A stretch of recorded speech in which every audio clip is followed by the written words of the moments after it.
সিয়ামটা কোন দিন? সিয়াম ইয়াউমে আরাফা বলা হয়েছে হাদিসে। তার মানে হাজিরা যেদিন থাকবে, হাজিরা যেদিন আরাফার মাঠে থাকবে সেদিন আমরা সিয়াম পালন করবো। কিন্তু এখানে একটা সমস্যা হয়ে গেছে, কিছু কিছু দেশে সৌদি আরবের আগেও চাঁদ দেখা যায়। এটা মাঝে মধ্যে হয়ে থাকে, বিশেষ করে আফ্রিকার কান্ট্রিগুলোতে এগুলো হয়। এখন আমি যদি সৌদি আরবে যেই দিন হাজিরা আরাফার ময়দানে থাকে সেই দিন যদি আমি তাদের সাথে মিলিয়ে যদি সিয়ামটা রাখি, তাহলে আমাদের দেশে 10 তারিখে, মানে যেই দেশগুলিতে আগে চাঁদ দেখা গেছে তারা কি করবে, তাদেরকে 10 তারিখে সিয়াম রাখতে হবে। বুঝলেন মনে হচ্ছে? সৌদি আরবে যেই দিন 9 তারিখ, সৌদি আরবের আগে যেই দেশে চাঁদ দেখা গেল, বেশ করে আফ্রিকার মালি, তবে বেশি কান্ট্রিতে উল্টো হয় কঙ্গো। ধরে নেন যে বাংলাদেশে এই বছর সৌদি আরবের একদিন আগে চাঁদ দেখা গেছে, একদিন আগে বাংলাদেশে কি হয়েছে, জিলহজ মাস শুরু হয়েছে। তাহলে বাংলাদেশে যে 1 তারিখ সেদিন সৌদি আরবে জিলকদ মাস, বাংলাদেশে যে 2 তারিখ সেদিন সৌদি আরবে 1 তারিখ। তাহলে সিয়াম, আরাফার সিয়াম যদি আমি আরাফার দিনে হাজিরা যখন ওইখানে মাঠে অবস্থান করবে ওইটার সাথে ওই দিনে যদি আমি সিয়াম রাখি, তাহলে বাংলাদেশের 5 তারিখ হবে 10 তারিখ, আর আরাফার দিনটা হচ্ছে 5 তারিখে 9 তারিখে।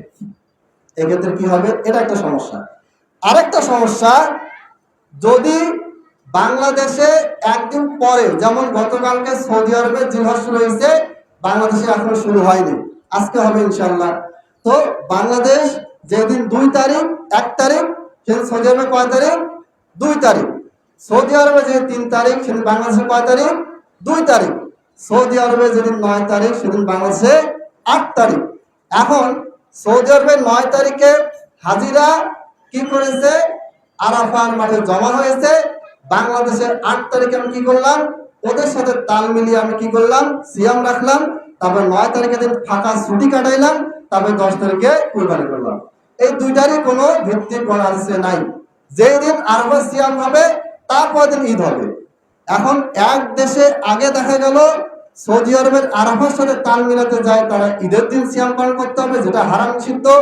আবার বাংলাদেশে বা যে সমস্ত দেশে একদিন পরে, সৌদি আরবের একদিন পরে সাধারণত ঈদ হয় বা সিয়াম পালন হয়, তারা যদি ওটার সাথে তাল মিলিয়ে, যদি আরাফার সাথে তাল মিলিয়ে যদি সিয়াম রাখে, তাহলে কি হবে, 8 তারিখে রাখতে হবে, 9 তারিখ ফাঁকা গ্যাপ, 10 তারিখে ঈদ।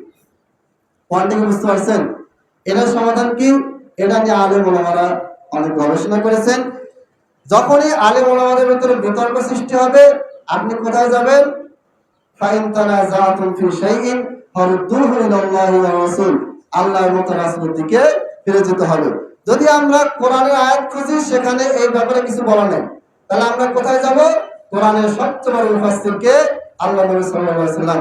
আল্লাহ নবী সাল্লাল্লাহু আলাইহি ওয়াসাল্লামের 2টা হাদিস আমি বলবো, তার মধ্যে একটা হাদিস বলেছি, সেটা হচ্ছে সিয়াম, আরাফার সিয়াম। এইটুকুতে সমস্যার সমাধান হচ্ছে না, তাহলে আমাদের কি করতে হবে, আরো কিছু হাদিস দেখতে হবে যেখানে সমস্যার সমাধান দেয়া আছে। আবু দাউদের 2437 নম্বরের হাদিসটা আছে, কানা রাসূলুল্লাহ সাল্লাল্লাহু আলাইহি ওয়াসাল্লাম ইয়াসুমু তিসআযিল হিজ্জাহ। আল্লাহর নবী সাল্লাল্লাহু আলাইহি ওয়াসাল্লাম জিলহজের 9 তারিখে কি করতেন, এই আরাফা সিয়ামটা রাখতেন। তার মানে তারিখটা কে নির্দিষ্ট করে দিল, আল্লাহ নবী সাল্লাল্লাহু আলাইহি ওয়াসাল্লাম। এখানে আরাফার হাজির থাক বা না থাক, কালকে যদি ইসরাইল পুরো সৌদি আরব দখল করে নিতে পারে, আল্লাহ তাআলা বলে নাই যে আমি পুরো সৌদি আরবকে হেফাজতের দায়িত্ব নিচ্ছি, নিতে পারে। তো কালকে যদি হজ বন্ধ হয়ে যায় আর হাজিরা যদি সেখানে যেতে না পারে, তাহলে কি আমরা আমাদের জায়গায় সিয়াম এই 9 তারিখে সিয়ামে রাখবো না? রাখবো। এই সিয়ামও থাকবে, ফজিলত থাকবে, হাজিরা যেতে পারবে বা না পারবে। অতীতে এক সময় মক্কা অবরোধ হয়েছিল, একটা সময় হজ বন্ধ ছিল, এরকম ঘটনা ঘটেছে। যাই হোক, সেটা অন্য ইতিহাস। তাহলে আল্লাহ নবী সাল্লাল্লাহু আলাইহি ওয়াসাল্লাম একটা হাদিসে বলেছেন আরাফার দিনে সিয়াম পালন করলে এই এই ফজিলত নাকি। আরেকটা হাদিসে তিনি কি করলেন, 9 তারিখে জিলহজের 9 তারিখে সিয়াম পালন করলেন, এবং পালন করে তিনি এটা বললেন, বুঝিয়ে দিলেন যে আরাফার সিয়ামটা 1 থেকে 9 তারিখের মধ্যে যে কোনো দিন নয়, এটা হচ্ছে নির্দিষ্ট করে জিলহজের 9 তারিখ। এখন আপনি যেই দেশে সৌদি আরবের একদিন আগে চাঁদ হয়ে গেছে, তারা 9 তারিখে রাখবে, হাদিসের মধ্যে আমল হয়ে গেল।